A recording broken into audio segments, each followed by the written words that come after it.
आज तारीख थी और अभी जज साहब को ये बताया गया है कि सारे केसेस की तफसीलात जमा नहीं हुई और केस जो है वो 8 दिन आगे कर दिया गया है। सिर्फ रावलपिंडी के अंदर रिपोर्ट आई है 8 थानों की, वो बाकी पंजाब में कितने केसेस रजिस्टर्ड हुए हैं तो वो 1 हफ्ते की जज साहब ने उनको मोहलत दी है कि 1 हफ्ते बाद वो बता सकेंगे, क्योंकि मेरा ख्याल है कि अजीब इत्तफाक है 12 अप्रैल से लेके 12 मई तक अगर किसी बंदे ने मेरी कहीं शक्ल देखी हो, क्योंकि पहले तो मैं किर्गिस्तान था, उसके बाद बाकू, तो मुझे बताया कि मैं यहाँ था जी, किसी कैमरे में, किसी वीडियो में, किसी तकरीर में, किसी तस्वीर में। लेकिन अब हाथी के पाँव में सबका पाँव है। सो मेरा ख्याल है कि ये सारे केसेस मेरे चिल्ले के दौरान ही यकमुश्ती एक ही किस्त में सारे पाकिस्तान में फैलाए हैं और 19 तारीख को 9 तारीख को दहशतगर्दी की कोर्ट में मेरे 21 केसेस हैं और उसमें देखते हैं, इंशाल्लाह उम्मीद है। लेकिन अब असल मसला ये है कि मेरे पास इतने बेल जमा कराने वाले लोग नहीं हैं और जब ये भी जमा हो गए सारे और वो भी जमा हो गए, क्योंकि फिर जो बेल देता है उसको भी लोग तंग करते हैं। जिस बंदे ने मेरी गाड़ियों की बेल दी थी उसको भी उठा के ले गए थे। फिर वो बंदा खुद बड़ा समझदार था, शेख नहीं था, वो अब सेटल करके आ गया अपने मामलात को थाने के अंदर। सो ये हालात हैं, देखें अब अल्लाह को क्या मंजूर है। आज की तो नहीं। शेख साहब, एक तो गुज़िश्ता रोज़ रिलीफ नज़र आए हैं, वहाँ पे नवाज शरीफ को मुकदमा से बरी किया गया। उन्हें रिलीफ ही रिलीफ है, उनको लंबा रिलीफ है, क्योंकि वो इंसान जो है वो ये समझता है कि शायद ये सारी चीज़ें उसकी बेहतरी के लिए ही हो रही हैं, लेकिन आवाम के अंदर उनका एहतराम और आवाम के अंदर उनकी मकबूलियत में रोज़ बरोज़ फ़र्क पड़ रहा है।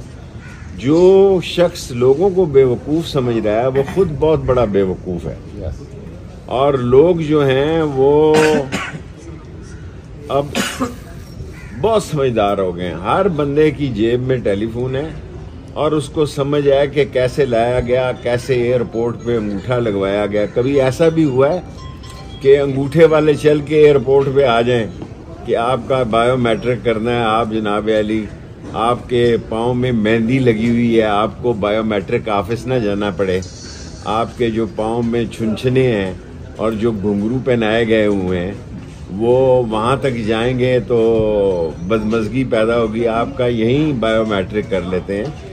सो अवाम की तरफ मेरा ख्याल है कि कल जो फैसला किया है पीटीआई ने, ऐसा महसूस होता है कि उनको बल्ले का निशान मिल जाएगा, आगे मुझे पता नहीं है।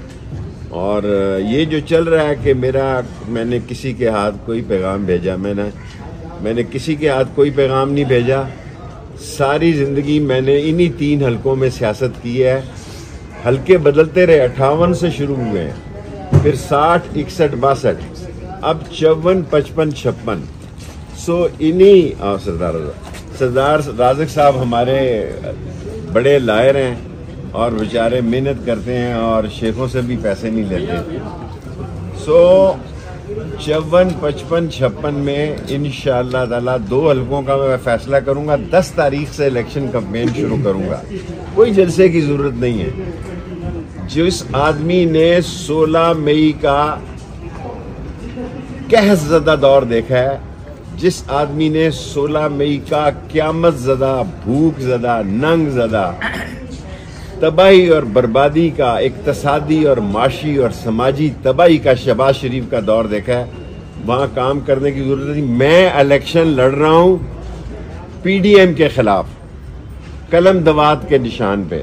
ये फैसला करना है कि मैंने कौन से 2 वार्डों से लगना है, क्योंकि सारा एक मैं जेल में था, उनका कोई कसूर नहीं है इलेक्शन कमीशन का। मैं पहली दफ़ा ज़िंदगी में उनसे मैंने रब्ता किया, हालांकि मेरे साथ उन्होंने 3 साल काम किया।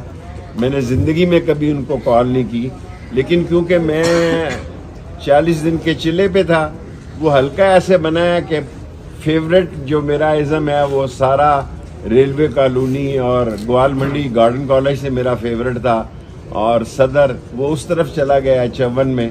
सो 55 मेरा हल्का जहाँ लाल हवेली है, और 56 राशिद हफीज साहब राशिद शफीक वाला इलाका जो है।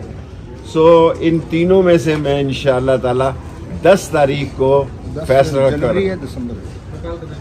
ये मैं कल सोचता रहा कि 10 दिसंबर को या 10 जनवरी को, दोनों में गुंजाइश तो बैठ रहे हैं आजकल।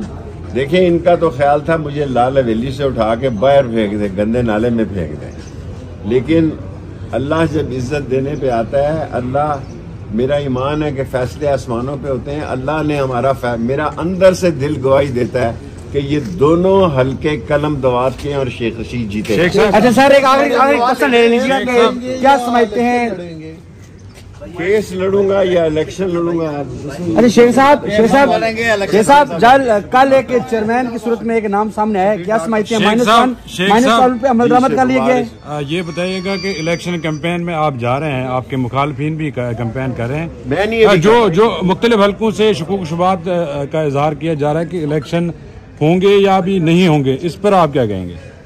आप मेरे कश्मीरी खूनी भाई हैं, आपका ख्याल है कि एक फायकीज़ा साहब ने कहा कि 8 फरवरी तारीख है, अब एक चिल्ले के बाद आप मुझसे दूसरा चिल्ला कटवाना चाहते हैं, तीसरा, चौथा, तीसरा, 3 तो काट।